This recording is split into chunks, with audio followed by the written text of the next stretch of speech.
Hi, I'm Language Pearl I do a blog called Man Overboard 50 Ain't Nothing But a Number. I talk about generally men's health and socialization, but I also talk about some travel. So for this one, I'm going to be talking about Medellin. This is my first time to Medellin. First made it here after 30 years. About 30 years ago, I was looking in a comment I was going to do one of those online brides, but I don't think they were called online brides. They were called something else, mail order brides or whatever. But things didn't work out, and I ended up getting married a second time. So flash forward 30 years, and here I am back in Medellin. So I want to say this is probably not a booty video. Well, there's not going to be me following a lot of booties around Colombia because there's a lot of guys that do that. I just wanted to do this for individuals who are the first time coming and give you some idea of what to expect. So basically I had to take two flights. I had a connecting flight from Washington, D.C. to Miami, Florida. And what you should expect is you should expect that obviously if your flight in the U.S. from whatever destination you're coming from to Miami is going to be just like any other American flight. But once you get to the Miami flight, there's actually going to be staff who are going to be fluent both in English and Spanish, and they will be speaking Spanish on the plane when they're given instructions, safety instructions or food instructions. I think if I want to say, yeah, for my Miami flight, I think I got a bag of pretzels and a soda or something like that from Miami to Colombia. My flight from Washington to D.C. to Miami, I was actually in first class. They bumped me up, so I had like a full meal going to from Washington D.C. to Miami. Once you land in Miami, you should. Once you land in Colombia and exit, well, let's go back a little bit.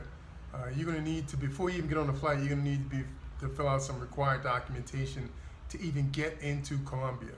And you'll need to have recorded that document on your phone because they will ask to see that document both at the airport when you leave on your first flight and when you get into Colombia. And obviously your passport, you're going to need that. Now, once you actually land and you're exiting the airport, just be prepared because you're going to get bum rushed. There's a lot of, it's a hustling capital. I mean, everybody's getting their hustle on. So just be prepared. Once you leave the airport to go outside, it's just going to be a mad rush. People coming at you, trying to give you taxis, offering you whatever, drugs, girls, whatever it is. So just be prepared.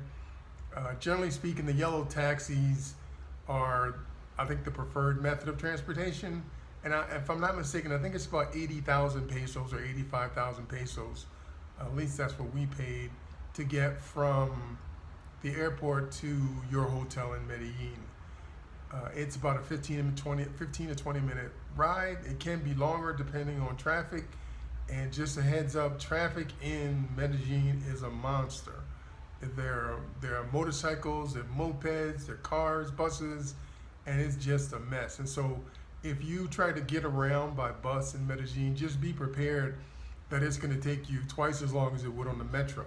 Now, the problem with the metro is obviously it doesn't go to a lot of side streets and places like that. But if you're a tourist first time, you're going to be just going to the main places, and the metro is not far. The Poblado metro is about a 10-minute walk down the hill up to Poblado. So just to give you some idea. And they have buses that do run from El Centro to Poblado, and it says it right on the front, it says Poblado bus. I found that getting around on a bus is just very time consuming. It's not difficult, it's just very time consuming because the traffic is just a monster.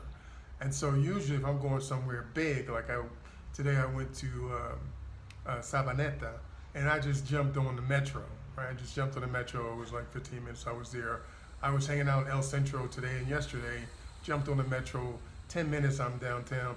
Now I took the bus from downtown to get to Poblado. I was in El Centro, and I took the bus to get to Poblado where my apartment is. And it's a 10-minute metro ride, but it took me like 35 minutes on the bus because traffic, I'm telling you, traffic is a mess. Uber is fairly reasonable. I've had people tell me experiences about the cabs, but I've never really had any unfortunate negative experiences with the cab. But to be honest, I haven't taken them. Like I either take the metro, I take the bus, or I take Uber. And so what else to expect? If you're a heterosexual straight man, and I mean, you're coming here for a limited number of reasons, right? You come here for the women. Uh, that's it. that's that's it. I mean, the dollar is strong, but if you're a straight guy, you're not coming for the strong dollar. I mean, you're coming because sex is easy here.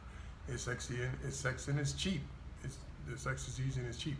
And the big area that people do, that guys generally hang out, is in Parquilleres or in El Poblado, and that's because that's prostitution is legal here, and you'll see cops standing next to working girls or prostitutes, and they do check for age, so they're walking around and it's a lot of them. It's a lot of cops. The policía. There are a lot of policías. I mean, everywhere on the metro, El Centro, Poblado. I was in Laureles, which is more. It's about a 15-minute cab ride away from El Poblado, and that's mostly the locals. So you'll see when you get to Poblado or Parquilleres, I don't want to say it's not a lot to do, but it's all centered around kind of sex tourism. I mean, let's just be honest, it's all centered around sex tourism. Now, if you start going up into the hills, which are not that far, I mean, you just stay in Poblado and head towards the hills, then you'll see locals up there because there are really nice restaurants up there. They're kind of away from the scene, but most guys are not, whether you're European or American, I mean, Filipino guys, Asian guys, if you're coming here as a single guy, you're coming here for one reason. Now, generally, once the more seasoned people, and this is my first time, I'm talking like I'm seasoned, but the more seasoned travelers, the El Poblado or Parquilleres kind of wears thin for what they want. I mean, there are websites where they can get escorts, or depending on the more you start to come, if you're really just coming for sex tourism, then you're in that little loop, right? You're in that Parquilleres, website, ordering, coming to your hotel. I mean, that's all you're doing. You're not doing anything else. But after you've been here a while, you want to be interested in the culture and the people, then you're gonna need to move away from Parquilleres, and you're gonna probably start to look in Laureles. I actually like Sabaneta. It's up in the hills, and it's residential. I mean, obviously there's no tourists up there, and it's a self-contained neighborhood or barrio. And the same thing, I'm gonna go to Envigado tomorrow, and that's on the metro. You just jump on the metro and bam, 10 minutes you're there. And then I also like Laureles. That's again, if you hear people talk about 70, that's 70th Street in Laureles, and then there are clubs and bars and restaurants. But again, that's primarily for local people. It's not for tourists. The tourists the locals have kind of ceded the Parquilleres and Parque Poblado to the gringos, or Astanieras. Astanera, I think, is a foreigner. My Spanish got some major holes in it, but I can get around. I mean, when you talk to if you're here for women and you're talking one-on-one, you just got to convey to them, that you don't speak Spanish. Now, if you speak no Spanish at all, then you're going to be relying strictly on Google Translator or whatever other type of mechanism for translation that you use. And if you're in the tourist section and it's and it's involving sex exchange, then they're going to do what they do because they're working. I mean, these are working women, and I mean, a lot of them travel from towns to come do this. So they'll travel 30, 40 minutes, or some travel for the week. They'll just come here, and the money they can make in a week is probably more than most people here are making in months. Right? They'll just come here, stay for a week, and they'll see as many guys, to turn as many guys as they can to make money. Now, a lot of guys are worried about this scopolamine. I did a YouTube thing on scopolamine, so if you're really into that, look at my YouTube thing that I did on scopolamine, or go do some research or something. I mean, people are just so lazy that they'd rather just take somebody's information and then do work on their own to find out what's valid or not, and just pass along erroneous information like it's a venereal disease. But so that's kind of it. I mean, I'll give you a brief view of my apartment, or my apartamento, and I'm actually 5 minutes. I can walk to Parque Yeres in 5 minutes. I have a one-bedroom apartment. It can actually sleep up to 3 people. There's 2 pull-out beds. There's some kind of IKEA couch thingy, and then there's a regular bed. And it's just me. Now I paid $30 per night for it. So I'm here for 7 nights. So you can do the math, like $210, $215. But again, I paid for the proximity, and I paid for my privacy, and it's actually in a fairly safe neighborhood. I mean, generally it's pretty quiet. It's about 3 blocks off the main strip, which is Calle 10, or Avenue 10, which is the main avenue that runs up to Parque Yeres, and Parque Yeres, I think it's around Carrera 37 through, I don't know, 44 or whatever. And again, like I said, the actual Parque Yeres is, I mean, it's not really. It's like a lot of loud music, and girls working, making their money, and then a lot of guys standing around, a lot of girls standing around, like high school dance, people on one side, people on the other. Some of the women are very aggressive, well, not aggressive, assertive, and they'll approach you, start a conversation, and then some of them will give you the eye, give you the little eye look, and then you come over, they come over to you, because it's work. They putting in the time. Now the 2 big clubs here, I went to one. I don't hang out in bars, but I did go to Yeres Park, and that's and then their work, their escorts in there, and you buy them a drink, or you don't have to buy them a drink. You gotta buy yourself a drink. Drinks are very expensive, and then you negotiate, and they're probably, when we went, I went with a friend, a friend. So we went in there, and I think I had a rum and coke. It was like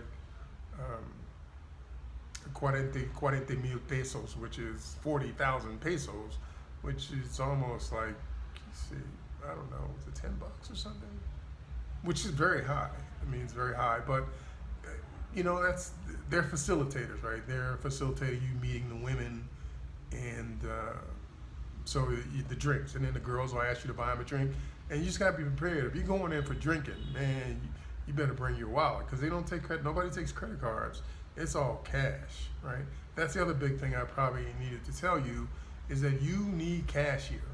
Like, credit cards don't work here. I mean, they work at the supermarket, but everywhere else, they don't work. I mean, this is a cash exchange. This is a cash economy, literally. I mean, it's literally, you go to the supermarket and all these big stores, and it's tons of cash changing hands. So you need lots of cash. Don't come with a credit card thinking you're gonna, because just like you come here thinking people speak English. No, very few people speak English. Speaking English, right? And very few people accept credit cards. So just know straight up front that you need cash. Now, for the convenience, I got it through my bank, and my bank, it kind of stuck it to me. I think like $40 they charged me for. I lost $40 in the exchange, which is a lot on a $200 exchange. But they ordered the cash. I went to the bank, I picked it up. When I got off the plane, I had cash in my hand, or I had cash to pay people. Now, if you get off the plane, you don't have any cash, they're not taking dollars. So then you're gonna have to go to one of the exchanges at the airport, and I was told they're expensive, but believe me, they're not as expensive as what my bank charged me. They're not charging you $40.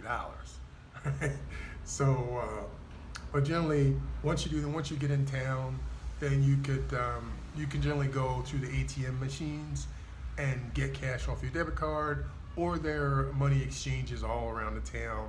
And I don't really know about rates and all that stuff.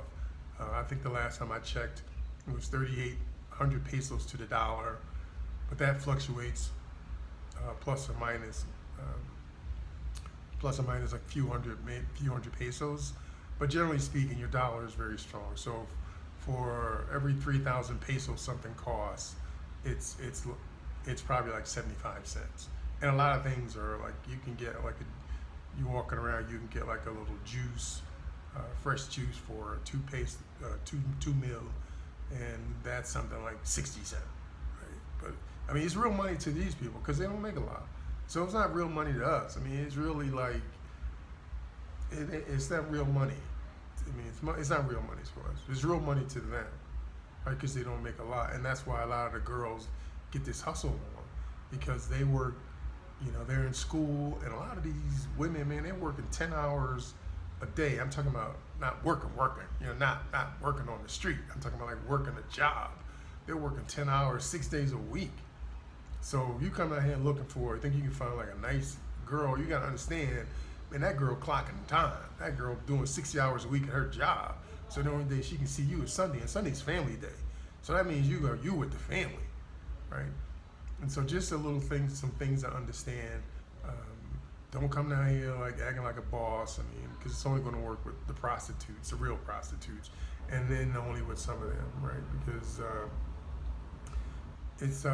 they're very proud people. They're very proud people. They are friendly. They're helpful.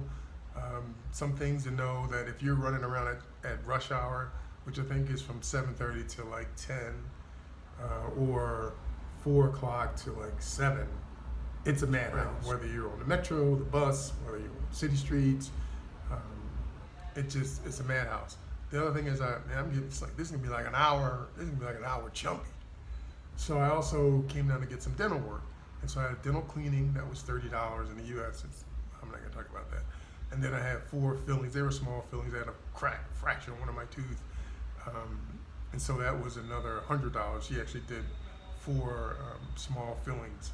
And that was $100. And again, it's all cash. Even the dentist, right? Even the dentist, like straight up, no credit card, no, nada, no, straight up cash, homie. Straight up cash, homie. I mean, that's it where you go. Professionals or non-professionals, everybody, you gotta pay them in cash. I'm serious. And it's all because they're cheating the system. That's really what it is. They're cheating the taxes. I don't know how they can do the infrastructure here, because everybody has basic health care and basic dental, I think, but everybody does cash and they all got their hustle on and they all not trying to pay their tax. Now I won't say all, but it's a cash economy, so a lot of people are skirting the system. And like I said, I was surprised that it's like professional people, like doctors and dentists that you know say, hey, no, you gotta pay me in cash because I don't have to report this, you know. But so that's the thing. That's another thing with it too. I'm just trying to think. Like my first time here, what my experiences. One really nice thing was a brother that lives here part time, and so when I got off the plane, we were sitting next to each other on the plane, and he was in doing his thing. I was on my thing, reading or whatever. And then right before we landed, we just started having a conversation, and he said, "Yeah, I live here, like 2 weeks out every month, and then I go back." And he was a nice brother, so he like took me to get the cab. He's like, "No, I'm gonna show you where to go, how to get the cab." Took to get the cab. He got the cab with me, and so we both we talked. He talked to the guy, and the guy gave us the rate for both of us. Right? It was 80,000 pesos for both of us, which is normally one. That's normally a rate for one. And so but this guy was a private cab. But anyway, he did that, and then the guy, when I got to my apartment, he told the driver, "Hold up, let me check and make sure this guy get in." I mean, come on, man, who does that? Who? Brothers? Brothers ain't doing that. But yeah, he was a cool brother. So, brothers ain't doing that. That's been my experience. Very few brothers helping each other out. But anyway, so he made sure I got in the apartment. And this guy making more money than me. So it ain't be like, I ain't about to hustle. This guy, semi-retired, got an apartment here. He paid a year for the apartment in cash. So he ain't trying to hustle. He just saw a brother like a newbie and said, "Hey, let me help this brother out." And so that's what he did. Now we met up for lunch at Sweet George's Cafe, and that's a place here that kind of the black plate, the black brothers go to because it's like the hangout. It's owned by African American, I think out of Georgia, and they do like breakfast, grits and pancakes, kind of American food, and they do soul food at lunch and dinner. I think I had the oxtails with macaroni and cheese and greens. I gotta say the mac and cheese was on That was on the money. That's all I'm gonna say. Mac and cheese was on the money. Anything else? Jeez, I'm just trying to think. Yeah, I don't know. This, like I said, I'm on day. What? I'm on day 5 here. No, day 4. I got here Tuesday. Today is Saturday. Day 3. I don't know. But anyway, that's where I am. So yeah, I hope this helps. It's, like I said, it's not really just to give you some clues and I'm like, just to cut to the chase. I mean, if you're a guy and you're coming here for the women, right? You're coming here for the weather, or come on, because most of you don't even speak Spanish. You don't speak any Spanish. No hablo español. Mi español es muy malo. Mi español es no bueno, right? You don't even speak Spanish. So you're coming here for the chicas, las mujeres, prostitutes, the mujeres trabajos, right? They're working girls, working women. And hey, you do your thing. Some people go to the Philippines, some people go to Thailand, or Ecuador, any poor country where there's women. Guys are making the trek, right? Because the dollar is strong. Whatever they're not getting at home, they can get on the cheap. And then if you find you like it, you find that there are more traditional roles. I mean, the men are it is patriarchal. I'm saying it is. Men running it. They running Latin America. Now, whether you say they're running into the ground but they running it. Right? Women, yeah, they working, but they ain't making no money. I mean, bus drivers and they got women police and all that stuff, but no. The people that are making money down here are men. They're making money off this situation. So, and that's why men are coming. That's why men are going to the Philippines. That's why they're going to Thailand. That's why they're going, because whatever they're looking for, they ain't finding it at home. All right, so that's it, man. It's long. It's like 22 minutes. A lot of hemming and hawing. Yeah, I'm sorry there ain't no booty shots in there. Oh, I did want to mention, I got my hair cut. First haircut in 20 years. Got like a fade on the side. Guy did my mustache, trimmed my goatee up. I was in the chair for like an hour, man. $7.50. That's including like the $1.50 tip. It's all in pesos, right? So it was it's 24. So it was 24 pesos. So it was the actual thing was 20. I gave him 4 extra, man. This guy was like about to. He's about to kiss me on the cheek or something, because they don't tip. They don't tip here. It's hard, man. People, it's a hard life here, and they working. I'm telling you, man. And one other thing, if you go to El Centro, just be careful. Where I was at, but I went all over. I mean, I'm walking into places, people are like, what this dude doing in here? But I had I looked like I was a police or army. I had like a cap and all that. So they didn't know. They thought I was like, they didn't know who I was.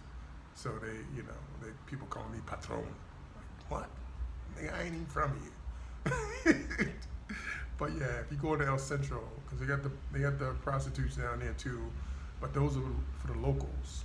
And so yeah, it's $10. That's what they're charging. But those girls been wrung out and hung up wet. So just be careful, man, because people desperate. It's hard times down here, and they know you got money because you came here. So you're a mark. So, just be careful. All right, that's it, man. I'm signing out. Maybe I'll do another one. I don't know. Because if you don't do booty shots, ain't nobody watching. All right, peace out, bros.